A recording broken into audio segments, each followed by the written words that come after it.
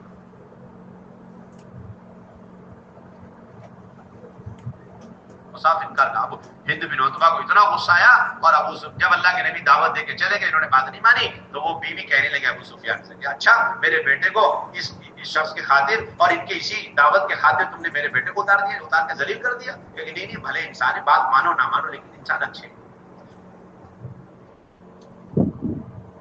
دعوت دو ہر وقت ایک ہی فکر۔ جب مکے والے نہیں مان رہے تو اللہ کے نبی اب دوسرا گشت ہے، اب تھوڑا دور علاقوں میں بھی جا رہے، اپنا تو اندر کا گشت چل ہی رہا، ملاقاتیں چلی رہی، اب تھوڑا دور علاقوں میں جا رہے، اور اب موسم اور سیزن کا انتظار ہے، جس طرح ہم لوگ کا میلے کا انتظار ہوتا ہے، اس طرح موسم اور سیزن کا انتظار ہوتا ہے۔ چنانچہ ایام حج کا بڑا انتظار رہتا تھا، کیوں؟ ایام حج میں دور دراز قبیلے کے لوگ آتے، انہیں جا کے دعوت دیں، اور قبیلے والوں کے پاس اللہ کے نبی خود جا کر اپنے آپ کو پیش کیا کرتے، میں یامینی و میں ینصرنی حتی ابلغ رسالت ربی، کوئی ہے میری نصرت کرنے والا، کوئی ہے مجھے ٹھکانہ دینے والا تاکہ میں اپنے رب کا پیغام پہنچا سکوں۔ ٹھکانہ تک نہیں، اللہ کے نبی صلی اللہ علیہ وسلم سید الانبیاء ہے، امام الانبیاء ہے، لیکن ٹھکانہ تک نہیں، پہلے ٹھکانہ دینے کی تشکیل چلے، ٹھکانہ دے دو، خوشامدیں کرنا دائی کا مزاج، خوشامد کرنا، دعوت کی اہم ترین سنت اسے ہم نے چھوڑ دیا، استغنا پیدا ہو گیا ہمارے اندر، اسے کیا دعوت دینی، بہت دے چکے، بہت سمجھا چکے، یہ تو پتھر دل آدمی، کٹر دل آدمی، سخت دل آدمی ہے، سخت دل آدمی ہے، کیوں جا رہے اس کے بعد ٹائم ویسٹ کر رہے، بول کے ٹائم ویسٹ کر رہے، اچھا تو اللہ کے نبی نے تو اپنا وقت ضائع کیا، نعوذ باللہ۔ آپ اصل ٹائم اسپینڈ کر رہے صحیح جگہ، اگر آپ ضدی قسم کے لوگ، عنادی قسم کے لوگ، پتھر دل لوگوں کے پاس بار بار جا رہے، آپ اپنی صلاحیت کو صحیح ٹھکانے پہ لگا رہے، خدا کی قسم۔ اللہ کے نبی کے ایک قبیلے والوں کو دعوت دی، انہوں نے کہا ٹھیک ہے، ہم آپ کو آپ کے قبیلے والوں کی طرح آپ کو چھٹائیں گے تو نہیں، لیکن آپ کو بھگائیں گے بھی نہیں، آپ کو ٹھکانہ دے دیں گے، آپ ہمارے پاس رہ جائیں، ہم آپ کی حفاظت کریں گے، آپ اپنا کام کیجیے، اچھی بات، ٹھیک ہے۔ اب اللہ کے نبی صلی اللہ علیہ وسلم رک گئے ان کے، اتنے میں اس قبیلے کا سردار آ گیا، اس سردار کا نام بیحرہ نامی سردار آ گیا، کہنے لگے یہ کیا اجنبی سے آدمی تمہارے قبیلے میں، انجان آدمی نظر آ رہا ہے، انجان آدمی نظر آ رہا، ہاں یہ فلاں صاحب، اچھا ان کے قبیلے والوں نے ان کے ساتھ کیا کرا، انہیں تو جھٹلا بھی دیا اور دھتکار کے باہر بھی نکال دیا، اور تم نے کیا کرا، جب انہوں نے مدد مانگی تو ہم نے کہا کہ ہم آپ کی مدد کریں گے، نصرت کریں گے، ٹھکانہ دیں گے، اوہو یہ بہت غلط قدم اٹھایا، غلط فیصلہ کیا، اگر تم ان کی مدد کرو گے تو یاد رکھو سارا عرب تمہارا دشمن بن جائے گا، سارا عرب تمہارا دشمن۔ دین کی نصرت کا مطلب ہے پوری دنیا والوں سے دشمنی لینا، دشمنی مول لینا، اور آج ہم بالکل اور بدنام ہونا، کیا ہونا جی، اور ہم تو بہت خوش نام ہو کر کام کرنا چاہتے ہیں، ہر دل عزیز ہو کر کام کرنا چاہتے ہیں، اس لیے علماء نے لکھا ہے کہ جب دیکھو کسی شخص کو کہ وہ ہر دل عزیز ہے اور محبوب نظر ہے تو سمجھ لو وہ اپنے دین میں مداہن ہے۔ اس نے کہا کہ نہیں، یہ سارا عرب تمہارا دشمن بن جائے گا، اس لیے انصاف کو نکالو، یہ کہہ کر کے ذرا بھی تاخیر نہیں کری، بڑی بدتمیزی سے، بڑے بد اخلاق سے اللہ کے نبی کے پاس گیا اور جا کے لکھا آپ چلو یہاں سے نکلو، ایسے دردرا کر کے، دھتکار کر کے، بالکل جیسے کسی غریب آدمی کو یا انتہائی جو ہے گنہگار آدمی کو ایسے دھکا مار کے نکالا جاتا۔ سوچو آپ ذرا سے، ہم بھی تو گشت کر رہے ہیں ماشاءاللہ، اللہ کے نبی کا گشت یہ رہا۔ اب اللہ کے نبی صلی اللہ علیہ وسلم اپنی سواری پہ سوار ہونے لگے، وہ سوار ہو چکے تو اس بزرگ، اس بوڑھے آدمی نے اپنی ایک ڈنڈی تھی، اس کے پاس ایک ڈنڈا تھا، اس ڈنڈے سے اللہ کے نبی کی سواری کو ایسا چونکا مارا، چوکا مارتے ہی اللہ کے نبی کی سواری بندھ گئی اور اللہ کے نبی اسی وقت اپنی سواری سے نیچے گئے، اور اتنی تکلیف میں تھے کہ اللہ کے نبی کئی دن تک اس کے بعد بیٹھے بیٹھے نماز پڑھا کرتے تھے۔ سوچو آپ، ایک ایک کے پاس جا رہے ہیں پیش کر، ایک ایک کے پاس جا رہے ہیں پیش کر، اس کی پہلی بنیادی سنت، آپ کسی کو چھوڑتے نہیں تھے، کسی کو اس سے نیچے کا مقام دیتے ہی نہیں تھے، اسے دعوت دی جاتی۔ ایک یہودی غلام خدمت کرنے والا بیمار پڑ گیا تو اسے جا کے دعوت دے، آپ صلی اللہ علیہ وسلم گشت کے لیے نہیں جا رہے تھے، ملاقات کے لیے نہیں جا رہے تھے، اللہ کے نبی اپنے ایک انصاری صحابی کی عیادت کرنے تشریف لے جا رہے تھے، اپنی سواری کے پیچھے حضرت اسامہ کو بٹھا لیا، جاتے جاتے دیکھا ایک مجلس نظر آ گیا، اس مجلس میں 3 قسم کے لوگ تھے، مسلمان تھے، نمبر 2 منافقین، نمبر 3 مشرکین، ملی جلی مجلس تھی۔ اللہ کے نبی نے فرمایا عیادت تو ہو جائے گی، دیکھو بہترین چانس موقع، پہلے دعوت، یہ اپوائنٹمنٹ والے تھوڑا عبرت کی نگاہ سے دیکھیں اس اچھی طرح، بہت اپوائنٹمنٹ لے کے چلتے ہیں، ٹائمنگ، اپائنٹمنٹ، سسٹمیٹک، تنظیمی مزاج ہے، یہ مزاج دعوت سے کا کوئی میل ویل نہیں، کوئی تعلق نہیں اس کا، آپ اتنا سسٹمیٹک کام کر رہے بیٹھے، امت مرتد ہو جائے گی، آپ اپنا سسٹم دیکھتے رہنا بیٹھے۔ مولانا الیاس صاحب کا ملفوظ ہے، اچھی طرح سن لیں آپ، محفوظ کر لیں، فرماتے تھے جب سے ان مسلمانوں نے شہریت بھری، یعنی سٹی بھری، وہ جو خصوصیات والی زندگی اختیار کری نا، اپنا اپنا کمپلیکس بنانا، اپنے اپنی باؤنڈری بنانا، اپنا اس میں بل لگانا، اور اس کے اندر جو ہے سسٹمیٹک لگانا، کسی کو اندر آنے نہیں دینا، ایک دوسرے سے کٹے کٹے رہنا، جیسے زو پارک میں رہتے نا چڑیا گھر کے اندر جانور ایک دوسرے سے الگ الگ، جب سے یہ زندگی مسلمانوں نے اختیار کری اس وقت سے وہ زوال آیا جس کو خلافت راشدہ کے زوال سے ہم تعبیر کر سکتے ہیں۔ مسلمانوں کا ایک دوسرے سے ملاقات کا جو سسٹم ختم کیا یہود و نصارہ، اس طرح جس طریقے سے ملکوں کی باؤنڈریاں بنا دی، بھائی یہ ایک ملک ہے، یہ ایک ملک کے سرحدیں، اس طرح ایک مسلمان کے گھروں کے 2 مسلمان کے گھروں میں سرحد قائم کر دی، یہودیت نصرانیت ہے، کیا بات کر رہے ہیں آپ؟ ایک آدمی ادھر مر گیا، سڑا ہوا اس کا جنازہ، لیکن کوئی اسے پوچھنے والا نہیں، بدبو آ رہی تب جا کے کھول کے دیکھ رہے دروازہ، اس سے زیادہ سڑ گیا تمہارا دین، ایک دوسرے سے ملاقات چھوڑنے کی وجہ سے اس کا جسم چھڑنے والا تھا، سڑ گیا، اور اس سے زیادہ سڑا تمہارا دین، ملاقات چھوڑ رکھی ایک دوسرے سے۔ صحابہ کی ملاقاتوں کی سنت کا طریقہ کیا ہے یہ بھی سمجھو، تو اللہ کے نبی کرتے تھے ملاقات، اللہ صحابہ میں کتنا اہتمام تھا، ایک مسلمان کو دوسرے مسلمان سے ایمان کی نسبت پر ملنا، بار بار ملنا، ملتے رہنا، چھوڑنا نہیں بالکل، اس کی جسمانی خیر خیریت کی لینی ہے، اور اس کے ساتھ ساتھ اس کے ایمان کی، اعمال کی، سنتوں کی، اور اس کے ساتھ ساتھ اس کے علم کی خیر خیریت لینی۔ انس رضی اللہ عنہ فرماتے ہیں کہ آپ صلی اللہ علیہ وسلم 2 ملاقاتیں کرتے تھے، ایک خصوصی ایک عمومی، انس کی روایت، ایک خصوصی دوسری عمومی، ہم اور آپ کہتے ہیں نا خصوصی گشت عمومی گشت، خصوصی ملاقات عمومی ملاقات، جب آپ کو کسی سے خصوصی ملاقات پرسنل ملاقات کرنی ہوتی تو آپ صلی اللہ علیہ وسلم اس کے گھر میں چلے جاتے، چلے جاتے آپ گھر جا کے گھر کے چھوٹے بڑے مرد عورت سب کو نصیحت وصیت تاکید جو بھی اچھی باتیں کہنی سننی سب ان کو سمجھا کر پھر آتے ہیں، یہ تو خصوصی ملاقات، اور آپ آئے دن مدینے میں گھومتے رہتے تھے خصوصی ملاقات کے، ہم نے تو خصوصی ملاقات صرف اور صرف جماعت 40 دن اور 40 دن کے اندر پہلے دن آدھے گھنٹے کے لیے رکھا ہوا، بس یہ خصوصی ملاقات، اس کے بعد اللہ کے نبی خصوصی ملاقات روزانہ مسجد سے کرتے تھے۔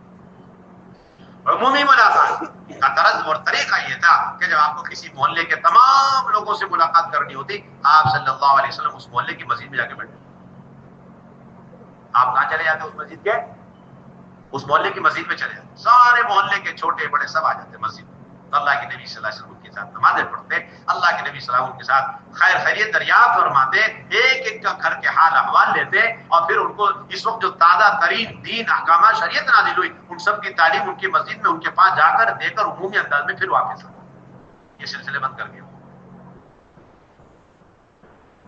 جبکہ وہ نہیں تھے کہ اللہ کے نبی سے ان کا تعلق نہیں تھا، اور وہ مسجد النبوی میں حضور کی خدمت میں مجلس میں آتے نہیں تھے، ایسا نہیں تھا، وہ لوگ آ چکے لیکن اللہ کے نبی پھر بھی اپنی ذمہ داری سمجھ رہے اور جا رہے۔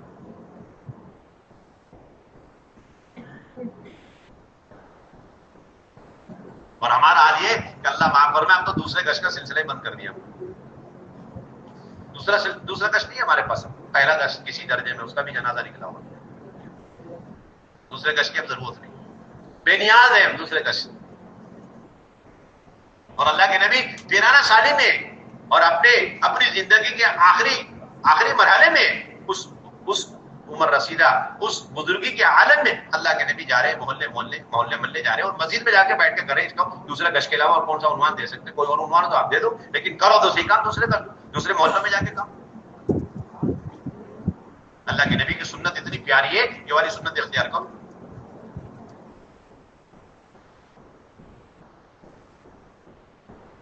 آج ہمارے دوسرے گشتوں کا حال یہ ہے کہ پہلے سے 2 گروپ بن جاتے، جن کے ذمے گشت کے امور نہیں وہ پہلے گشت کو ڈراپ کر دیتے. آج تو میری چھٹی ہے کیونکہ میرے کوئی امور نہیں، نہ گشت کا آداب ہے، نہ اعلان ہے، نہ درمیانی بات ہے، نہ عمومی بات ہے. چنانچہ آج کے جو دن ہے وہ بالکل فری ہے. اب تھوڑا اپنے گھر کے کام کاج اسے دیکھ لیے. اور جن کے ذمے امور ہے وہ 3 گروپ میں بٹ کے جاتے ہیں. جن کے ذمے اعلان اور گشت کے آداب وہ شروع میں جا کے شروع میں واپس آ جاتے. درمیانی بات والے درمیان میں انٹری مار کے درمیان میں واپس آ جاتے. اور جن کی آخری بات ہے وہ آخری وقت میں بڑے شان سے جا کے بیان کر کے واپس آ جاتے. یہ گشت ہو رہا ہے آپ کا، یہ گشت کے ساتھ تو مذاق ہو رہا.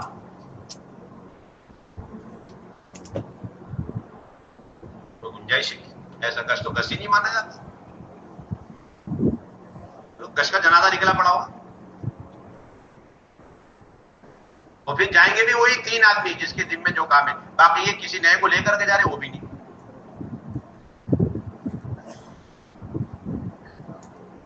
اور ایک مسجد والوں کے پاس استعداد صلاحیت ہے، وہ ایک ہفتے میں 4 محلے جا کے 4 مسجدوں میں گشت کا کام کر کے کام اٹھا سکتے، لیکن ایک ہی مسجد جاتے ہیں سارے کے ساتھ. یہ بھی تقاضوں کے ضائع ہونے کی بنیادی وجہ ہے اور صلاحیت ساتھیوں کی صلاحیتوں کے ضائع ہونے کی بنیادی وجہ. ورنہ گشت سے پہلے گشت کرنا چاہیے. دوسرے گشت کے لیے پہلے گشت کے لیے محنت کر کے نئے لوگوں کو تیار کرنا، اس طرح جس طرح نماز کے لیے آپ دعوت دے کے تیار کرتے ہیں.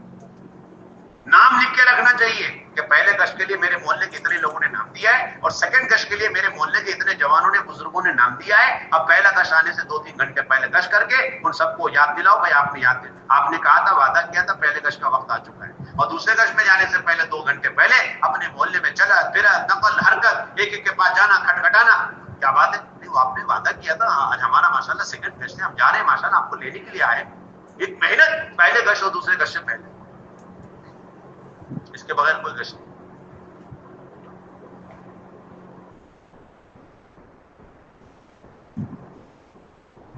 اور پھر دوسرے گشت میں جا کر کے اول تاخیر پوری مسجد وار جماعت رہے اور اپنے ساتھ ان نئے بھائیوں کو لے کر گئے، ان کو برابر شامل رکھو. اور پھر وہاں بھی پہلے سے پہنچنا تاکہ محلے والوں کو چوکن نہ کریں، متنبع کریں اور ان کے درمیان پہلے سے ایک چھوٹا سا گشت کر لے. بھائی ہم لوگ آ چکے دوسرے گشت کے لیے، آؤ پہلے سے بولا ہو، تاکہ ان کو لے کر اب آپ سارا مشورہ کرو، ساری محنت کی ترتیب بناؤ. اور یہ بھی نہیں کہ گشت ہو گیا فوراً واپس آ گئے جلدی جلدی. گشت ختم ہوتے ہوتے دعا ہوتے ہوتے ہمارے بیچارے 2 ہی ساتھی رہ جاتے، باقی سب نبی صاحب میرا کام ہو گیا، میری ڈیوٹی میرا اعلان تھا وہ پورا، گشت کے آداب پورے، درمیانی بات پوری، اب آخری بات ہے وہ آپ کر لیجیے گا، اپنے ساتھ ایک معاون رکھ لیجیے، واپس آ جائیے. اب محلے والے طرح سے ابھی صاحب ذرا رک جاؤ، تھوڑا چائے پانی کر لو ہمارے ساتھ. نہیں، ہم اونچے کاسٹ کے لوگ ہیں، آپ لوگ تھوڑا نیچے کاسٹ 3rd کلاس کے لوگ، آپ ہمارے برابر ہی نہیں کر سکتے. ان کے ساتھ کبھی دسترخوان میں بیٹھنے کی توفیق نہیں، بیٹھنا گوارا بھی نہیں، پسند بھی نہیں کرتے، نہ ان کا کھانا نہ اپنا کچھ کھلانا. چلو وہ سب چھوڑو، کم سے کم محبت بھری نظر سے انہیں گلے تو لگا لو، سینے تو لگا لو، ایک 10-15 منٹ بیٹھ گئے تو کیا حرج کی بات ہے. دوسرا گشت ختم ہوا اور دعا ہوئی کہ نہیں ہوئی، ایسے اٹھ کر آتے جس طرح آگ کے انگارے پہ بیٹھے ہوئے بیچارے. میں دکھ بھری درد بھری کچھ باتیں کارگزاری عرض کر رہا ہوں آپ کے سامنے، اور کچھ یہ پریکٹیکلی ہو رہا ہماری زندگی. حالانکہ آپ کے ذمہ تو فریضہ تھا کہ آپ اس دن عشاء کی نماز بھی 2-4 وہی پڑھتے اور پڑھ کر آپ نے جس چیز کی دعوت دی، اعمال دعوت کی، آپ ان کو عملی طور پر تعلیم کرنا سکھلاتے، آپ اس دن ان کو عملی طور پر مشورہ کرنا سکھلاتے، آپ ان کو عملی طور پر اس دن کی ملاقاتیں کرنا سکھلاتے. اللہ اور توفیق دیتے آپ اس دن آدھا گھنٹہ پڑھا کے ان کو آبادی کا عمل بھی کرنا سکھلا دیتے. یہ سارے کام اسی دن کرتے تھے، وہ فرصت ہی نہیں. دوسرا گشت تو صرف تقریر اور بیان کا نام بن کے رہ گیا، محنت تو ایک طرف رہ گئی ساری کی ساری. یہاں دیکھیے نا اللہ کی نبی دوسرے گشت کے لیے جا رہے ہیں، کیا فرما رہے ہیں آپ؟ اطمینان سے مسجد میں، اور جب تک اس محلے کے سارے مردوں کو مسجد میں بلا کے بات کر کے براہ راست ان سے دین کی بات نہیں کرتی. تو اس میں یہ بھی ہوتا ہے، شروع میں کچھ لوگوں سے بات کر لی، پھر کچھ لوگ اللہ کے نبی نے پھر بات شروع کر دی، پھر جاتے جاتے بھی کچھ لوگ آ گئے پھر بات شروع. جو آپ لوگ بار بار سوال کرتے ہیں 8 گھنٹے کہاں دینے، یہاں دینے 8 گھنٹے آپ اور کہاں دینے. 2.5 گھنٹے بھی بھاری پڑ جائے گا اگر اس روپ پر آپ نے گشت نہیں کیا.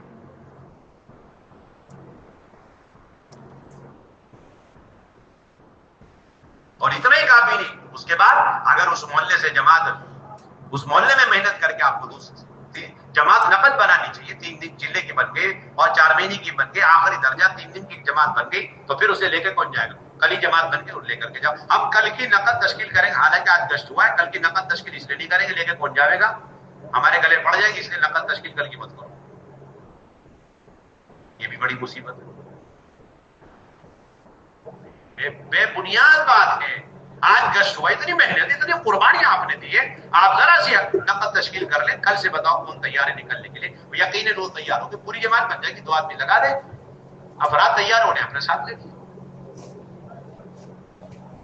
4 ہفتے آپ گشت کرنے گئے, 4 ہفتے نقد آپ کو زیر روزہ جماعت نکالنی ہے, کم سے کم درجہ منیمم ہے, میکسیمم نہیں کی ہے, منیمم درجہ مقام کو جمانے کے لیے لا دیں, فرض کا درجہ ہے, نکالو نقد جماعت. جب آپ نے چھوڑ کے کیسے آ رہے, صرف تقریریں کرنے کے لیے گئے آپ دوسرے گشت کے نام سے, اور اتنا بھی کافی نہیں ہے. اور پھر اس کے ساتھ ساتھ اس محلے کے اطراف میں گھروں کے اندر تعلیم کے حلقوں کو جمانا, یہ بھی ذمہ داری. اس مسجد کے اندر آبادی کا عمل کو جمانا, مسجد وار جماعت قائم کرنا, اور ساری محنت کوشش کری, پھر بھی کچھ نہیں ہو رہا, تو اب آپ 2 آدمی طے کر دو بھائی, آپ کو مسلسل اس محلے میں جا کر کے روزانہ کی محنت وہی کرنی, جا کے روزانہ کی تعلیم, روزانہ کا مشورہ, روزانہ کی ملاقاتیں آپ اسی محلے میں جا کے کریے. آپ کو واپس نہیں آنا اس محلے کو چھوڑ کے, جب تک اس محلے کی اس مسجد کے اندر روزانہ کی تعلیم, مشورہ, ملاقات اور ان کے 2 گشت, اور پھر ان کی مسجد وار جماعت قائم نہ ہو جائے, اور آبادی کا عمل شروع نہ ہو جائے, اور پھر وہاں سے چلے 4 مہینے کے افراد تیار نہ ہو جاوے, جماعتیں نہ بڑھ جاوے, اور پھر اس مسجد کے اطراف کے گھروں کے اندر 5 اعمال کے ساتھ تعلیم کے حلقے زندہ نہ ہو جائے, اس وقت تک آپ کو واپس آنے کی اجازت نہیں. آپ کا محلہ ہوئی, آپ کی مسجد ہوئی, وہی جائیے, ڈالو اپنے ساتھیوں پہ کام. بڑی بیماری ہے, جتنی کمزور مسجد کے 1-2 ساتھی بیچارے کمزور سے, ان سب کو ان مسجدوں سے نکال کر اپنی مسجد میں اکٹھا کر لیتے. وہ بھی آ کے کہتے ہیں امیر صاحب میرے کوئی ساتھ دینے والا نہیں, میں اکیلا ہوں. اچھی بات, ٹھیک ہے, آپ ہمارے ساتھ شامل ہو جاؤ, ہمارے ساتھ جڑ جاؤ, ہمارے ساتھ شامل ہو, ہمارے ساتھ. اور لوگ سمجھتے ہیں ماشاءاللہ یہ سب سے مضبوط مسجد وار جماعت ہے, یہاں پر 50 لوگ مشورے میں بیٹھ رہے ہیں, اور یہاں پر 4 ہفتے میں 10 کر کے 40 لوگ سہ روزہ لگا رہے 4 ہفتے میں, اور ماشاءاللہ روزانہ ملاقاتیں ہو رہی, سب کچھ ہو رہا ہے, اور اس کے اطراف میں 5 مسجدیں, وہ سب کمزور ہے. تو یہ اتنی ساری جماعت کہاں سے آئی؟ انہوں نے خود محنت کر کے کریٹ کیا, اپنا بنایا نہیں. ان سارے مسجدوں کے چنیدہ چیزیں فکر مند ساتھیوں کو اٹھا کے اپنی مسجد میں جمع کر لیا. تو قسم کھا کے بات کہی جائے گی کہ وہ 4 مسجد اتنی کمزور نہیں, جتنی سب سے زیادہ کمزور مسجد وار جماعت ہے. کیوں؟ ساری مسجدوں کو کمزوری سپلائی کرنے والی مسجد یہی ہے.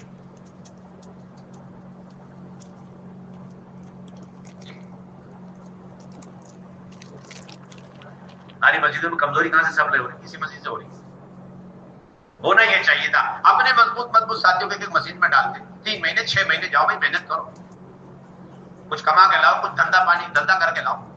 1-2 جماعتیں چلے کی نکالو, 4 بھی نکالو, سہ روزے کی جماعتیں بناؤ, افراد تیار کرو, مسجد اور جماعت کو اچھی طریقے سے جماؤ, پھر اس کے بعد آگے ہمیں کام کریے. بجائے یوں کہنے کے تمام مسجد کے ایک مضبوط ساتھی جو بیچارے کرتے رہے لیکن کام نہیں ہو پا رہا, اپنا ساتھی ان کے ساتھ لگانے کے بجائے اس ایک آدمی کو بھی اپنے ساتھ ملا دو, اور مسجد ختم, پوسٹ مارٹم.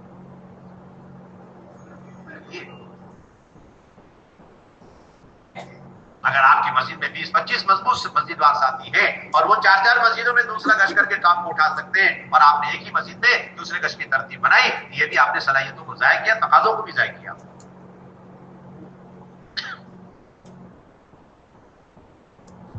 ہر پرانا ساتھی دوسرے گشت میں ہو, پہلے گشت میں ہو, اپنے محلے کے ایک ساتھی کو تیار کرے, ایک مسلی, اور مسلی نہیں جو بیچارہ مسلی بھی نہیں, غیر مسلی ہے, اسے بھی تیار, جو کبھی مسجد نہیں آئے, مشورے میں نہیں آئے, ملاقات میں نہیں آئے, نماز میں بھی نہیں آتا, اس کی تشکیل کرے. آپ کو ہمارے ساتھ پہلے گشت میں آنا ہے, آپ کو ہمارے ساتھ دوسرے گشت میں آنا ہے. موضوع ہی ختم کر دیا, ہمارے یہاں موضوع ختم ہو چکا. گشت سے پہلے گشت کی کوئی محنت نہیں ہمارے پاس. آپ صلی اللہ علیہ وسلم کی دو بنیادی چیزیں, خصوصی اور اس کے ساتھ ساتھ حکم. اور حضرات صحابہ کا کیا سلسلہ تھا روزانہ کی ملاقات کا؟ حضرت انس رضی اللہ عنہ فرماتے کہ آپ کے صحابہ کی 2 قسم تھی. ایک قسم وہ تھی کہ آپ نے ان 2 صحابی کے درمیان, انصاری اور مہاجری کے درمیان بھائی چارگی پیدا کرنا, ایک وہ قسم. دوسرے وہ تھے جن کے درمیان اللہ کے نبی نے باقاعدہ بھائی چارگی پیدا نہیں کی. دونوں میں فرق یہ تھا کہ جن 2 کے درمیان بھائی چارگی پیدا کر دی گئی, ان میں اتنی محبت کہ اپنے خونی اور بلڈ ریلیشن میں اتنی محبت نہیں ہوتی. وہ اتنے بے چین رہتے تھے ایک دوسرے سے ملاقات، ان کا معمول تھا جتنے بھی بھائی بن چکے تھے ایک دوسرے کے حضور کے کہنے پر، وہ صبح سے شام تک ہر قیمت پر اپنے بھائی سے مل کر آپ خیریت سے ٹھیک ہے، جب سے بچھڑ کر گئے تب سے لے کر اب تک آپ کے حال احوال ٹھیک ہے، نمازوں کا کیا حال رہا، جب تک مکمل کارگزاری نہیں لیتے انہیں سکون نہیں آتا، ہر روز ملاقات اور ہر روز کارگزاری۔ اور جن دو کے درمیان بھائی چارگی نہیں، ان کا کیا حال تھا؟ حضرت انس فرماتے ہیں ان کا حال یہ تھا کہ وہ آپس میں ایک دوسرے سے 3 دن کے اندر یقیناً ملاقات کر لیا کرتے، یعنی پورے مدینے کے مسلمان مرد ایک دوسرے سے 3 دن کے اندر کمپلسری ملاقات، اور یہ مہینے نہیں، 3 مہینے نہیں، 3 سال ہو گئے ہمارے محلے کے، کون بوڑھا ہو گیا، کون بزرگ ہو گیا، کون قبر میں جا چکا ہمیں کچھ نہیں پتا، جب جنازہ تیار ہوتا تب پتا چلتا ہاں بھائی یہاں پر ایک مسلمان کا انتقال ہو گیا، چلو نماز جنازہ۔ سنت تو ہے 3 دن کے اندر پورے محلے والوں کے ایک دوسرے سے ملاقات، اس کے لیے 2.5 گھنٹے میں کام ہو جائے بہت اچھی بات، ورنہ 4 گھنٹے ورنہ 8 گھنٹے، تاکہ آپ کی ملاقات سنت پر آئے، صحیح ترتیب پر آئے۔ یہ نہیں کہ ملاقات ایک نئی چیز ہے، تبلیغ والوں نے خود سے شروع کر کے ایک پیکج ہمیں دے دیا، ہم اپنی مرضی سے کریں گے، نہیں ایسا کچھ نہیں۔ صحابہ کی سیرت 1 سے لے کر 3 دن، اس سے زیادہ ٹائم نہیں، اس کے بعد ڈیو ڈیٹ تاخیر کر رہے آپ، اور ڈرنا چاہیے کہیں اللہ تعالیٰ ہمیں زمین میں زندہ نہ دھسا دے، ہمیں ڈر ہی نہیں اس بات کا، یقین ہی نہیں ہے کہ نبیوں والا کام، ڈر ہونا چاہیے 3 دن کے اندر ایک مسلمان سے کلمے اور ایمان کی نسبت پر ملاقات نہیں کی، کہیں ایسا نہ اللہ تعالیٰ مجھے زمین میں زندہ دھسا دے۔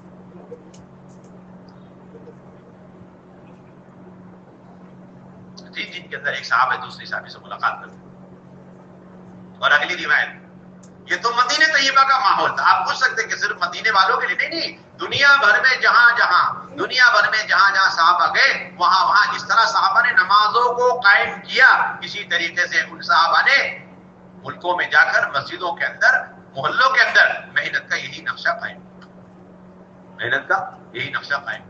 اس لیے کہ صحابہ کے ملکوں میں جانے کا مقصد یہ تھا کہ جو کچھ اعمال دعوت انہوں نے حضور صلی اللہ علیہ وسلم کی صحبت میں رہ کر سیکھے، وہ سارے اعمال دعوت پوری دنیا کے ملکوں میں کونے کونے میں پہنچ جائیں۔ چنانچہ حضرت عبداللہ بن مسعود رضی اللہ تعالی عنہ کوفہ میں گئے تو انہوں نے مسجد النبوی کے جو کچھ اعمال تھے وہ کوفہ کی مسجد میں قائم کیے، ملاقاتوں کا نظام قائم کیا، علم کے حلقے قائم کیے۔ چنانچہ جب حضرت عبداللہ بن مسعود مدینے آئے ہوئے تھے تو کوفہ سے ان کے اہم ترین شاگرد اور ساتھی ابن عون، کون جی؟ ابن عون رحمت اللہ علیہ، وہ مدینے آئے تو عبداللہ بن مسعود سے ملاقات ہوئی، ملاقات ہوتے ہی 2 سوال کیے، جس طرح ہم بولتے ہیں خیریت عافیت، تو وہاں پر 2 بنیادی سوال۔ پہلا سوال یہ تھا، اچھا یہ بتاؤ کہ تم ایمان کی نسبت پر ایک دوسرے کے ساتھ اٹھتے بیٹھتے ہو؟ پہلا سوال۔ آپ سوچیں کتنی اہم چیز ہوگی، آج ہم نماز کے بارے میں ایک دوسرے کے بارے میں سوال نہیں کرتے، وہ ملاقاتوں کے بارے میں پوچھیں، کیونکہ وہ نماز چھوٹی اسی وجہ سے کہ ملاقاتیں دین اور ایمان کی نسبت پر چھوٹی پڑی، ملاقاتوں میں نماز اور فرائض میں اتنا گہرا تعلق۔ تو حضرت ابن مسعود نے پوچھا تم لوگ ایک دوسرے کے ساتھ اٹھتے بیٹھتے ہو؟ کہنے لگے ابھی مولانا صاحب بہت اہتمام سے ہم ایک دوسرے کے ساتھ اٹھتے بیٹھتے ہیں، اور یہ عمل تو ہم چھوڑ ہی نہیں سکتے موت تک۔ جیسے ایسے کہہ رہے جیسے نماز کے بارے میں پوچھ لیا تو کہہ رہے ہم تو نماز پڑھتے ہیں، ہم تو نماز چھوڑ ہی نہیں سکتے۔ اچھا اگلا سوال کیا، اچھا یہ بتاؤ یہ تو ٹھیک ہے تم ایک دوسرے کے ساتھ اٹھتے بیٹھتے ہو، لیکن جو لوگ ایک دوسرے کا اٹھتے بیٹھتے نہیں دور دور رہتے ہیں تو ان سے کچھ زیادہ کی ملاقاتیں کرتے ہو؟ اگلا سوال سوچو تو صحیح، آپ اتنے بالکل فکس کر کے باقاعدہ بالتعین سوال کرتے ہیں، ایک دوسرے سے ملاقات بھی کرتے ہو؟ کہ ہاں ہم تو ملاقات اتنا اہتمام کے ساتھ کرتے ہیں کہ اگر وہ ساتھی جس سے ہمیں ملاقات کرنی ہو اور اس کے دین اور ایمان کی خیر خبر معلوم کرنی ہو، اگر اس سے ملاقات نہیں ہو سکی تو ہم اسے تلاش کرتے رہتے یہاں تک کہ کوفہ کے حدود اور بارڈر تک جانا پڑ جائے، اور وہاں جا کر اس سے ملاقات ہو سکتی ہو تو وہاں تک پیدل جا کے اس سے ملاقات کر کے اس کے ایمان اعمال کی خیر خبر لے کر ہی ہم دم لیتے واپس۔ یہ ہے صحابہ کی سیرت۔ اب بولو آپ یہ ملاقات اپنے تجربے کی چیز ہے، اپنے ذاتی رائے کا نتیجہ ہے؟ یہ 20-25 سال پہلے ملاقاتیں جو ہے تبلیغ والوں نے شروع کری، یا صحابہ کی ملاقاتیں؟ سب دھوکہ لگا ہوا ہم سب کو، ملاقات اختیاری کا، آپ کو اس میں کوئی اختیار نہیں ہے۔ صاحب کہہ رہے جب تک بارڈر تک جا کر کے کو تلاش کر کے ملاقات ہم لے کر کے ہم جو ہے مطمئن نہیں ہوتے، اس وقت تک ہم سکون سے بیٹھتے نہیں، بلکہ ایک صحابی کہہ لے ہمیں وہ رات بڑی لمبی محسوس ہوتی جس رات میں ہماری ملاقاتیں نہیں ہوتی۔ بڑا لمبا فراق محسوس ہوتا کہ ہم نے اپنے ایمان والے بھائیوں سے ملاقات نہیں کری. بلکہ بعض صحابہ کہتے ہیں جن لوگوں نے دعوت دینے کی بنیاد پر دین ایمان قبول نہیں کیا تو کل قیامت میں ان کے لیے جو جنت سے محرومی ہے اور آخرت میں جہنم کے جو ہے دردناک عذاب اور انتہائی ذلت آمیز جو ہمیشہ ہمیشہ کے عذابات میں رہیں گے، اسے سوچ سوچ کر رات بھر ہمیں نیند نہیں آتی. یہ ہے ملاقات کا خلاصہ. سب شاید تو صحابہ میں کوئی ادھر ادھر نہیں کتابوں کے اندر، خود صحابہ کہتے ہیں ایک طرف ہمیں خوشی ہوتی تھی کہ دعوت دی، کش کیا، ملاقاتیں کی اور لوگوں تک اللہ کا پیغام پہنچا اور وہ ہمیشہ جنت میں جاویں گے، جہنم سے بچ جاویں گے. اس کی جہاں خوشی ہوتی تھی اس سے کہیں گنا زیادہ درد اور غم اس بات کا ہوتا تھا کہ جن لوگوں کو دین اور ایمان کی دولت نہیں ملی وہ ہمیشہ جنت کی نعمتوں سے محروم ہونے والے ہیں اور آخرت میں ہمیشہ ہمیشہ ذلتوں میں پڑے رہیں گے. اسے سوچ سوچ کر کے ہماری رات کی نیند اڑ جائے، بے چینی کے ساتھ ہم کروٹیں لیتے تھے. یہ روزانہ ملاقات کرنے والوں کی یہ کیفیت ہونی چاہیے. جن کی ملاقات چھوٹ گئی ان کی یہ کیفیت ہونی چاہیے. حضرت عبداللہ بن مسعود رضی اللہ عنہ یہ دو سوال کہ ایک دوسرے کے ساتھ اٹھتے بیٹھتے ہو، ایک دوسرے کے ساتھ ملاقاتیں کرتے ہو؟ میں ہاں کرتے ہوں.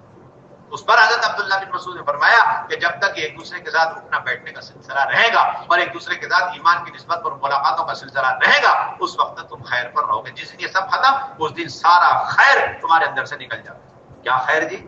خیر کیا کہ ایمان اور اعمال اور پوری دین اور پوری شریعت جو ایک ایک کی زندگی میں ہے اور وہ دوسروں کے اندر منتقل ہوتی ہے ایک دوسرے سے ملاقات کرنے کی وجہ سے، ایک دوسرے کے ساتھ ایمان کی نسبت پر بیٹھنے کی وجہ سے یہ سارا خیر کا سلسلہ ختم ہو جاتا. یا تو صحابہ مسجدوں کے حلقوں کے بارے میں کارگزاری لیتے یا پھر ملاقاتوں کی کارگزاری لے رہے یا ایک دوسرے کے ساتھ اٹھنے بیٹھنے کی کارگزاری لے رہے. اس لیے ہماری بڑی بنیادی ذمہ داری ہماری روزانہ کی ملاقات کا رخ کیا ہے، ہمارے کشتوں کا رخ کدھر جا رہا ہے، ہم اس میں اپنی جان اور مال صلاحیتیں کتنی لگا رہے ہیں، اپنی طاقتیں کتنی لگا رہے ہیں. اس کے بعد مسترد کریں گے. اس لیے ہماری پہلی بنیادی ذمہ اپنی مساجد کو اعمال دعوت کے اعتبار سے اپنی مساجد کو اعمال دعوت کے اعتبار سے آباد کرنے کی کوشش کرنا، اس لیے کہ یہ اللہ کا امر اور اللہ کا حکم ہے.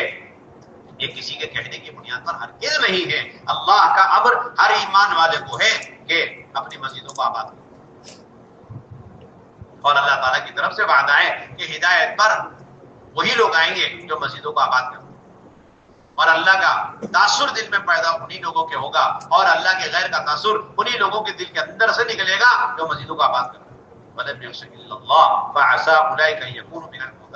اس کے مقابلے میں سب سے بڑا ظالم قرآن نے اس شخص کو قرار دیا ہے جو اللہ کے گھر میں اللہ کے ذکر اور اللہ کے دین کی محنت سے لوگوں کو روکنے کی کوشش کرتا ہے اور کوشش کر کے مسجدوں کو ویران کرنے کی کوشش کر رہا ہے.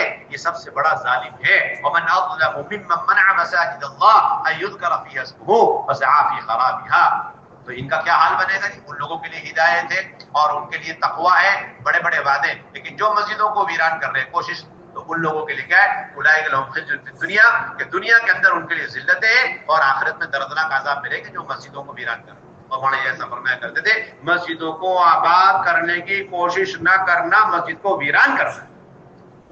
مولانا ایسا کا ملفوظ مسجدوں کو آباد کرنے کی کوشش نہ کرنا، مسجدوں کو ویران کرنا. فرمایا کرتے تھے مولانا الیاس رحمۃ اللہ علیہ کہ ہمارے اس کام کا بنیادی مقصد مسجد النبوی کے نقشے پر اور مسجد النبوی کے جتنے اعمال تھے ان اعمال پر دنیا بھر کی ساری مسجدوں کو لانا. یہ ہمارے اس کام کا موضوع.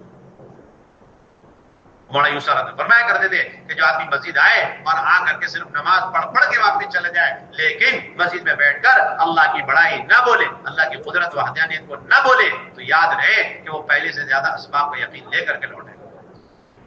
اور جو شخص نماز پڑھ رہا لیکن ایمان کی مجلسوں میں نہیں بیٹھ رہا، اللہ کی بڑائی نہیں بول رہا، اللہ کی بڑائی نہیں سن رہا اور اسباب کا یقین پہلے سے زیادہ لے کے لوٹ رہا ہے، تو یاد رہے آگے اگلا نقصان یہ ہوگا کہ پھر یہ نماز پڑھتے پڑھتے نماز چھوڑ دے گا، نماز کو بگاڑے گا، نماز میں تاخیر کرے گا، سستی کرے گا، غفلت کرے گا، لاپرواہی کرے گا، نماز کے ارکان فرائض سنتوں کو پامال کرے گا. نتیجہ کیا ہوگا؟ جب یہ نماز کو بگاڑے گا تو پھر یہ نماز اس کے اسباب کے لیے بد دعائیں کرے گی. ہمارے فرماتے ہیں کہ ایک مسلمان کے اسباب، ایک مسلمان کے معاش پر، ذریعے معاش پر، اس کی کھیتی باڑی ملازمت پر سب سے زیادہ بد دعا اس کی اس نماز کی لگتی ہے جس نماز کو اس نے اسباب کے یقین کی وجہ سے بگاڑا ہے. اسے پتہ ہی نہیں بیچارے میری دکان میں نقصان کیوں ہو رہا، میری کھیتی باڑی میں نقصان کیوں، مجھے پتہ ہی نہیں کہ ارے یہ کچھ نہیں، تیری اس نماز کی بد دعا کی نحوست ہے جس نماز کو تو نے ایک گاہک کے انتظار اور امید میں نماز کو تو نے ضائع کیا. 3 گھنٹے تیار ہے یا 3 منٹ انتظار کرنے کو تیار نہیں نماز کے لیے. اور یہ کیوں ہوا کہ مسجد میں آ کر ایمان یقین کی مجلسوں میں بیٹھتا نہیں. اس لیے بڑی بنیادی ذمہ تھا. تو مسجدوں کے اندر اللہ رب العزت نے تربیت اور تاثیر کا اثر رکھا. اس لیے طے شدہ واقعات تکوینی طور پر اللہ تعالیٰ نے ایسے پیدا کر دیے تاکہ تا قیامت ہمارے لیے نمونہ رہے. آپ کو دیکھنا ہے، سمجھنا ہے کہ کس قسم کے سخت دل، پتھر دل، کس قسم کے سوچ والوں کو بھی ہم نے مسجد کے ماحول کی وجہ سے ہدایت سے نواز دیا. لو طفیل بن عمرو دوسی کا واقعہ سنو. یہ ایسی خود بخود اتفاقی کوئی واقعہ نہیں ہے، یہ اللہ کی طرف سے تکوینی طور پر واقعہ ہے. یہ طفیل بن عمرو دوسی آ رہے ہیں، مکے والے ان کا ذہن خراب کر رہے ہیں، بگاڑ رہے ہیں، اور اتنا اللہ کے نبی سے ڈرا دیا کہ اللہ کے نبی کی بات میرے کان میں غلطی سے نہ پڑ جائے. اس غرض سے اپنے کان میں روئی رکھ کر کے حرم شریف میں داخل ہو رہے ہیں. اور کہتے میں نے دیکھا داخل ہوتے کہ اللہ کے نبی خانہ کعبہ کے سامنے نماز میں قرآن مجید کی تلاوت فرما رہے ہیں. اور عجیب بات کہتے نہ چاہتے ہوئے اللہ نے ان روئی کے جو روئی تھی اس کے بھی درمیان میں سے اللہ تعالیٰ نے اللہ کے نبی کے قرآن مجید کے پڑھنے کی آواز میرے دل کے اندر اتار دی نہ چاہتے. تو معلوم یہ ہوا کہ مسجد کے اندر لانا اور مسجد کے ماحول میں آنا یہ ہدایت کے نور کے دل تک اترنے کا ذریعہ ہے. جو مولانا فرمایا کرتے تھے تبلیغ جو ہے کانوں تک بات کے پہنچانے کا نام نہیں، دل تک باتوں کے پہنچانے کا نام ہے. اس کا مطلب یہ کہ آپ دل تک باتوں کے اور ہدایت کے نور کے اترنے کے جو اسباب ہیں ان میں اہم ترین سبب ہے انفرادی دعوت، اور اہم ترین سبب انہیں مسجد کے ماحول میں لے آنا. اس سبب کو آپ اختیار کرو، اللہ اپنی قدرت سے دل تک ہدایت کے نور کو اتار دے. یہ اصل بات خلاصہ ہمارے اور آپ کے اختیار میں نہیں ہے. ہاں یہ اختیار میں ہے آپ ایک ایک خوشامد کر کے بازار کے غفلت کے اور برائیوں کے اڈوں سے اٹھا کر کے آپ مسجد کے ماحول میں لے آؤ. یہ آپ کے اختیار میں، یہ آپ کے اختیار میں. لگاؤ اپنی طاقت اس کے اندر. یہ مت سمجھو یہ آپ کے اختیار میں ہے اور اس کام کو آپ اختیاری کام نہ سمجھو. یہ آپ کے اختیار میں، لیکن اس کام کو آپ اختیاری کام مت سمجھو. یہ لازمی کام ہے، فرض کا درجہ ہے. ابھی یاد رکھو اس کے بغیر آپ کا ایمان ہی مکمل نہیں ہو سکتا اگر آپ نے ایک مسلمان کی خوشامد کر کے مسجد بنانے کی کوشش نہیں کری. یہ امام بخاری علیہ الرحمہ کا قیامت تک کے لیے دعویٰ ہے کتاب الایمان کے اندر. صاحب کہہ چکے ایمان کے بننے کی بنیادی سبب اور بنیادی عمل وہ نہیں علی منکر ہے. اور نہیں علی منکر میں بھی اعلیٰ ترین جو طریقہ ہے وہ لوگوں کا ہاتھ پکڑ کے خوشامد کر کے انہیں ان کی برائی کے ماحول سے اٹھانا اور مسجد کے ماحول میں لا کر بٹھانا اور بٹھا کر کے ایک کا دین کی باتیں کرنا، اللہ کی بڑائی اور وحدانیت اور اللہ کی تعریفیں بیان کرنا اور باقی لوگوں کا اس کا سننا. یہ وہ عمل ہے جس سے صحابہ نے اپنے ایمان کو تازہ کیا ہے. یہ بیان کرے اس کا مطلب یہ کہ جس عمل سے صحابہ کا ایمان تازہ ہوا کرتا تھا یقینی بات ہے کہ اس عمل سے ہٹ کر ہمارا ایمان کہاں سے تازہ ہو جائے گا. اور جو عمل صحابہ کے لیے ایک نمونہ تھا اپنے ایمان کو تازہ، وہی عمل قیامت تک کے لیے اس امت کے ہر طبقے، ہر فرد، ہر زمانے کے لیے نمونہ ہو سکتا ہے. کتاب الایمان میں ایمان بڑھتا بھی ہے، گھٹتا بھی ہے. اور پھر بڑھتا کیسے؟ کہتے ہیں معاذ بن جبل رضی اللہ عنہ کا عمل ہے وہ اپنے ایک ایک دوست کا ہاتھ پکڑ کے کہتے ہیں تعال اجلس بنا نؤمن ساتھ، آؤ بیٹھو ہم اپنا ایمان تازہ کریں. اس کا مطلب یہ نہیں تھا کہ وہ بالکل اثر نو ایمان کی دعوت دے رہے ہو، کیونکہ حضرت مومن تھے اور بڑے پائے کے درجے کے مومن تھے، بڑے پائے کا ایمان تھا ان کا ایمان تو بڑا معیاری تھا. تو پھر وہ کس چیز کی دعوت دے رہے؟ وہ تجدید ایمان کی دعوت، ایمان کو تازہ کرنے کی دعوت. اور علماء نے لکھا ہے کہ ایمان کو تازہ کرنا بھی ایمان ہے. ایمان کو تازہ کرنا نہیں بس.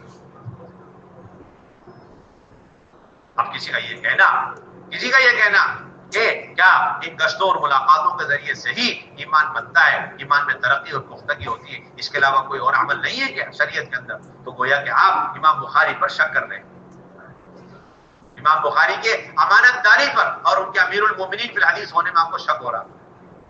کوئی آپ یہ کہنا چاہ رہے ہیں کہ ایمان کو تازہ کرنے کے اعمال اور بھی ہیں، لیکن امام بخاری نے امانت داری سے کام نہیں لیا، ان اعمال کو بیان نہیں کیا. یا یہ کہنا چاہتے ہو کہ آپ کو امام بخاری سے زیادہ علم ہے، ہم جانتے ہیں اور کون سے اعمال ہے جس سے ایمان تازہ ہوتا ہے.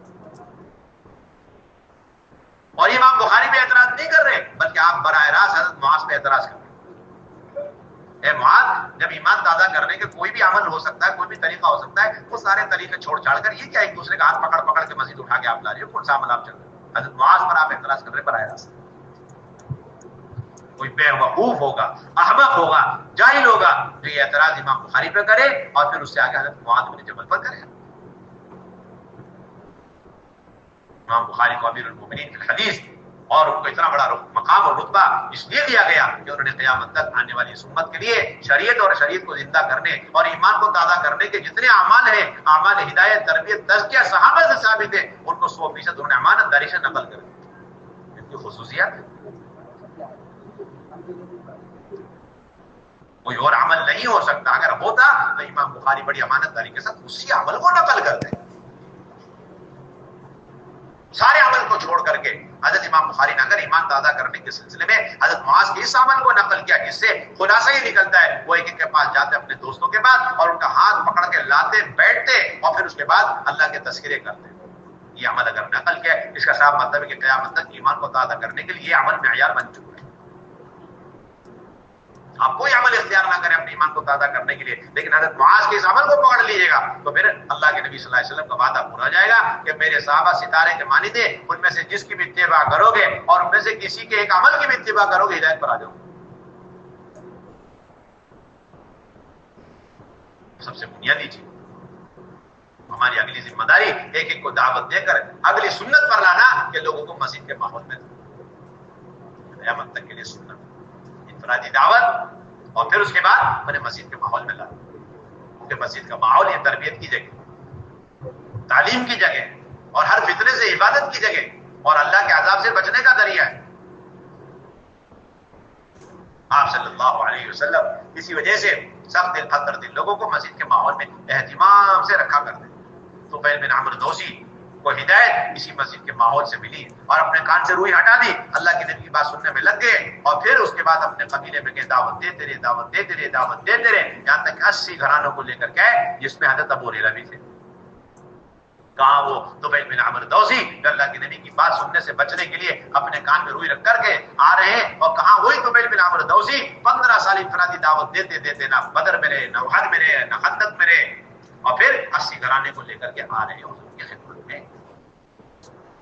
یہ قبیلے ثقیف کے لوگ آئے اور کہنے لگے ہم تو اپنی مرضی والا دین پہ چلیں گے، آگے کہنے لگے ہم 1 سال کی بت پرستی نہیں چھوڑیں گے، کہنے لگے نماز نہیں پڑھیں گے، ایسی عبادت ہمیں کرنی ہی نہیں ہے جس میں ہماری نماز نیچے جائے، ہماری سورین اوپر اٹھے، اس میں تو ہماری بے عزتی ہے۔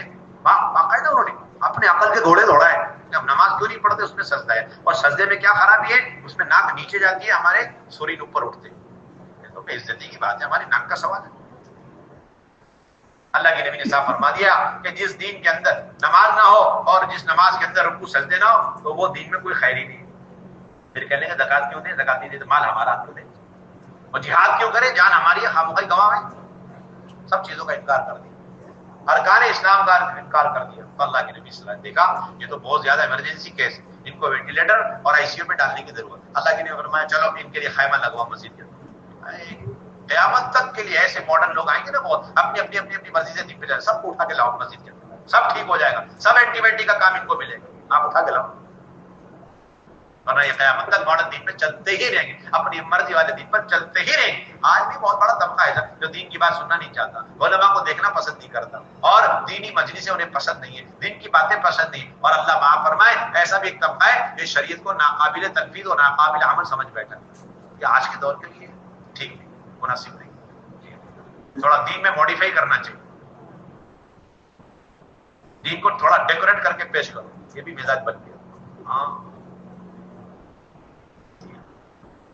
اپنے عقل کی کسوٹی میں دین کو پرکھنے لگے، ایسا ایک طائفہ ایک گروپ بھی تیار ہو گیا، سب کے اندر ایک ہی بیماری ہے جو قبیلے ثقیف میں انہیں کی وارثی نے، اور قبیلے ثقیف کے لیے اینٹی بائیوٹک مسجد کا ماحول اٹھا کر کے نبی مسجد میں لاؤ اور کچھ مت کرو۔ ایسے لوگوں کی علاج مسجد کے ماحول میں، اور وینٹیلیٹر کون سا، فرشتوں کا پرے اور کچھ نہیں ہے، علاج موجود ہے قیامت تک کے لیے۔ آپ ایک کام کرو، اٹھا کے لاؤ مسجد میں، مسجد باصرار اٹھا کے لاؤ ان کو، کسی طرح خوشامد کر کر کے اٹھا کے لاؤ، مسجد آ ہم کچھ نہیں چاہتے تو نہیں مسجد آ۔ ایسے تو نماز کی بات نہ کرو کیونکہ نماز سے بھی انکار کر رہے ہیں، سنتوں سے انکار کر رہے ہیں. اچھی بٹی مسجد آ گئی, خوشامد کرتے لو, اٹھا کے لے آؤ مسجد. ہمارے سارے گشتوں اور ملاقاتوں کا موضوع ہی ہے, خلاصہ ہی ہے, ایک کو اس کے منکر غفلت شیطانی ماحول سے اٹھا کر کے فرشتوں کے پروں میں لا کے رکھ دیتے بس, تاکہ اس کے اندر دین کے سننے کی بات اور پھر دین اسلام کے قبول کرنے کی استعداد اور پھر سارے فرائض اور ارکان اسلام کے پورا کرنے کی استعداد اندر سے اس کے اندر پیدا ہو جائے. جس طرح مرغی کے انڈوں میں جان پڑ جاتی ہے پروں کی حرارت کی وجہ سے, اس طرح فرشتوں کے پروں میں رہنے کی وجہ سے پورے سنت اور شریعت پر چلنے کی اور اسے پوری دنیا میں پہنچانے کے لیے جان و مال لگانے کی استعداد اندر سے پیدا ہو جائے گی. چنانچہ قبیلے ثقیف کے لوگ رمضان میں آ کر رمضان کے روزے کا انکار کرنے لگے. ہم رمضان کے روزے نہیں کرتے, نمازیں نہیں پڑھیں گے, زکات نہیں دیں گے, حج نہیں کریں گے, جہاد نہیں کریں گے, نماز تو اللہ کی نہیں. کہتے چند دن گزرے تھے انہوں نے روزے رکھنے شروع کر دیے, نمازیں شروع کر دی. کون سی چیز نے انہیں تیار کیا اندر سے؟ صرف مسجد کا ماحول, فرشتوں والی صفات جو آپ نے اندر پیدا کرنے چاہتا ہے, اور ان کی دو بنیادی صفتیں وہ اللہ کی فرما برداری کرتے ہیں, نافرمانی قطعی نہیں کرتے. آپ فرشتوں والی صفت اپنے اندر پیدا کرنا چاہتے ہیں, آپ فرشتوں کے پروں پہ آ جائیں, اور فرشتوں کے پر آپ کو کہاں ملیں گے؟ مسجد کے ماحول میں. ابن رواحہ کش کر رہے ہیں, حضرت عمر کش کر رہے ہیں, حضرت معاذ بن جبل کش کر رہے ہیں, حضرت ابو ہریرہ کش کر رہے ہیں, ایک کو ہاتھ پکڑ کے مسجد میں لا رہے ہیں, اور اللہ کے نبی صلی اللہ علیہ وسلم انہیں مسجد میں ثمامہ بن اساد کو 3 دن تک مسجد میں باندھ کے رکھا جا رہا ہے. کیوں رکھا جا رہا ہے 3 دن کے اندر؟ سوچیے آپ ذرا. حکم بن کیسان انہیں میدان قتال میں, میدان جنگ میں لڑتے ہوئے قید کیا گیا, یہ نہیں کہ ہتھیار ڈال دیے. کیا چاہیے تھا اسی وقت؟ مار دینا چاہیے, گردن اڑا دینی چاہیے, نہیں گردن نہیں اڑائی. کہتے ہیں مقداد بن عمر رضی اللہ عنہ کہتے ہیں کہ جب ہم نے انہیں قید کر لیا, حکم بن کیسان کو جب قید کیا تو ہمارے امیر صاحب نے گردن اڑانا چاہا. ہم نے کہا امیر صاحب ایک چانس, ایک اینٹی بایوٹک اور دے دیں. کیا؟ اللہ کے نبی کی خدمت میں لے جاتے, مسجد میں لے جاتے, مسجد کے ماحول میں رہتے. جی یقین کامل تھا صحابہ کو, ایسا آدمی جو میدان میں ہماری تلواروں کی چمک دیکھ کر کے ڈر نہیں رہا, کلمہ پڑھنے کو تیار, ایک چانس ہو, چلو مسجد میں لے جاتے. چنانچہ مسجد لے آئے. جب مسجد میں لے آئے تو اللہ کے نبی نے دیکھا ایمرجنسی کیس, اور کسی کو بات کرنے نہیں تھی. اللہ کے نبی نے ڈائریکٹ بات کرنا شروع کر دی. جیسے بڑا ڈاکٹر ہوتا ہے نا, ایک دم سے سرجری شروع کر دیتا, آپریشن شروع ہو گیا. ہمیں تو پتہ ہی نہیں ہے, تنظیمی مزاج ہے, جو جہاں مل جائے وہیں باتیں کرو. وہ گھر میں بیٹھا ہے گھر میں بات کرو, کھیت میں بات کرو, اور گھر میں بیٹھا ہے گھر میں بات کرو. بات آپ کو اتنا معلوم ہے کہ کوئی آدمی کسی جراثیم کے ماحول میں بیمار پڑا تو وہی رکھے جتنا چاہے گلوکوز چڑھاؤ, جتنی چاہے اینٹی بایوٹک دے دو, سب بیکار ہے, سب ناکارہ ہے. اسے ہر قیمت پر اس ماحول سے جہاں پر سارے جراثیم پھیلے ہوئے, بیکٹیریا پھیلے ہوئے, اسے وہاں سے اٹھا کے لانا پڑے گا. ڈاکٹر کہہ دیتے ہیں, سارے لوگ کہہ دیتے ہیں, نہیں آپ کو یہاں کے بھرتی ہونا پڑے گا, ہماری دی ہوئی دوائی کھانی پڑے گی, اور ٹائم ٹو ٹائم ڈوز لینا پڑے گا. اور کسی سے نہیں مل سکتے, مجھ سے ملیں گے, میرے نرس سے ملیں گے, کوئی اور آپ سے مسافہ بھی نہیں کر سکتا. اور ملاقات کے بھی ٹائمنگ ہے, اور موبائل پہ تو آپ ہاتھ نہیں لگا سکتے, بزنس آپ کر نہیں سکتے. جب ہم بولیں گے اٹھنا ہے اٹھنا ہے, لیٹنا ہے لیٹنا ہے, کھانا ہے کھانا, پینا پینا ہے, اور آپ پانی پہ آ کے وضو بھی نہیں کر سکتے, نماز بھی نہیں پڑھتے.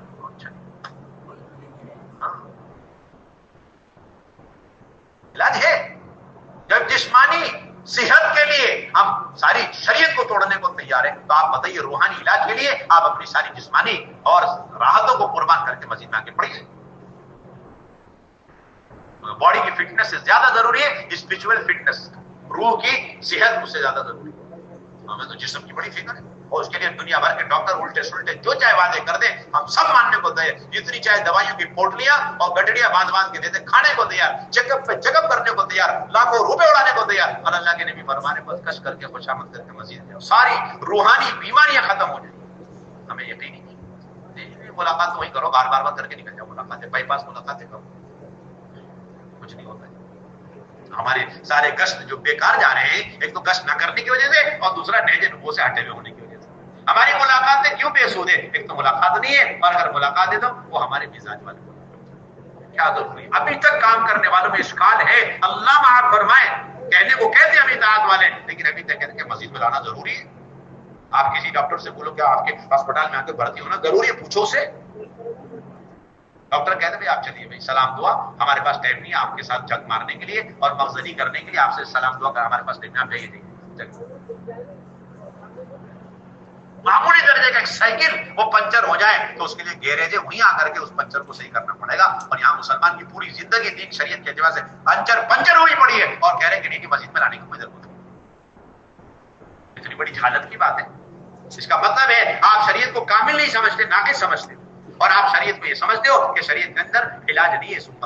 اب تو زمانہ بدل گیا, اب زمانہ بدل گیا. زمانہ بدلا ہو، انسان بدلے ہو، حالات بدلے ہو، لیکن یہ شریعت اور اس شریعت کو زندہ کرنے اور زندگیوں میں لانے کی جو دعوت کی مبارک محنت، وہ قیامت تک ایک ہی ایکٹیویٹی، اس کے علاوہ کچھ نہیں۔ ایک انفرادی دعوت، نمبر 2 ایک اٹھا کر کے مسجد کے ماحول میں دعوت خوشامدیں کرو۔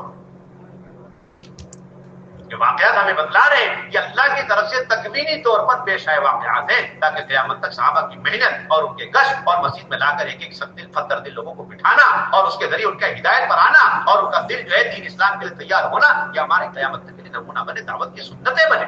یہ کوئی اتفاقی چیزیں نہیں ہے۔ اور یہ مولانا یوسف افغانی نے ساری حدیثوں کے ذخیروں سے نکال کر کے ان چند واقعات کو حیات صحابہ میں نقل کرنا، یہ بھی کوئی اتفاقی چیز ہے۔ یہ دعوت کے اصول کے طور پر لکھے مولانا یوسف افغانی نے حیات صحابہ کے اندر، لماذا بنیت المساجد وماذا كانوا يفعلون بها فيها، کہ صاحب یہ مسجدیں بنائی کیوں گئی ہیں اور صحابہ مسجدوں کے اندر کیا کیا کرتے تھے، یہ کہہ کر وہ جو تقریباً 40-50 صفحے تک صحابہ کے معمولات مسجد کے اندر کے گناتے چلے گئے، گناتے چلے گئے، گناتے چلے گئے۔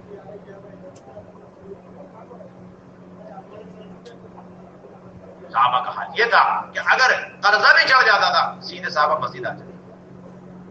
حضرت جابر بیٹھے مسجد کے اندر، اللہ کیا بات ہے، تمہارا ٹائمنگ تو کچھ ہو نہیں، یہ تو تمہارا ٹائم نہیں، لیکن قرضہ چڑھ گیا، غم میرے اوپر غالب آ، غموں نے گھیر لیا، آج کیا بات ہے۔ تو اللہ کے نبی نے دعا سکھلا دی، دیکھیے اگر سمندر کے جھاگ کے برابر قرضہ اتر جاوے گا، جاؤ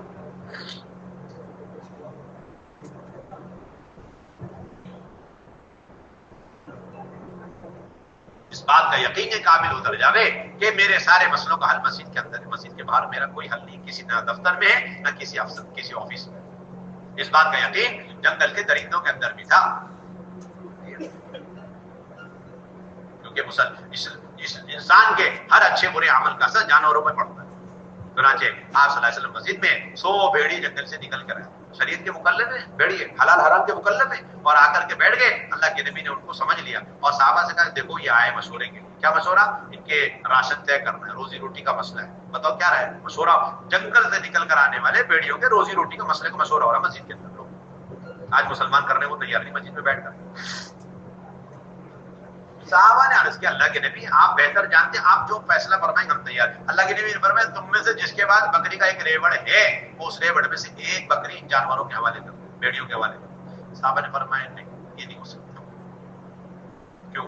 اس لیے کہ ویسے ہمارے گھر میں بہت فقر و فاقہ ہے، تنگیاں ہیں، پریشانیاں، حالات سے ہم گزر رہے ہیں، اور یہ تو بڑی مقدار ہو جائے گی، بڑی کوانٹٹی ہو جائے گی، ہم نہیں دے سکتے۔ اللہ کے نبی اچھا ایسی بات ہے جی۔ ان کی طرف 3 انگلی سے اشارہ کیا اور اشارہ کر کے فرمایا ان کے ریوڑ میں سے جھپٹا مار کے نکالو، تمہارے لیے حلال ہے۔ اور صحابہ سے فرمایا اب تو اپنے ریوڑ کی حفاظت کرنے میں رہو۔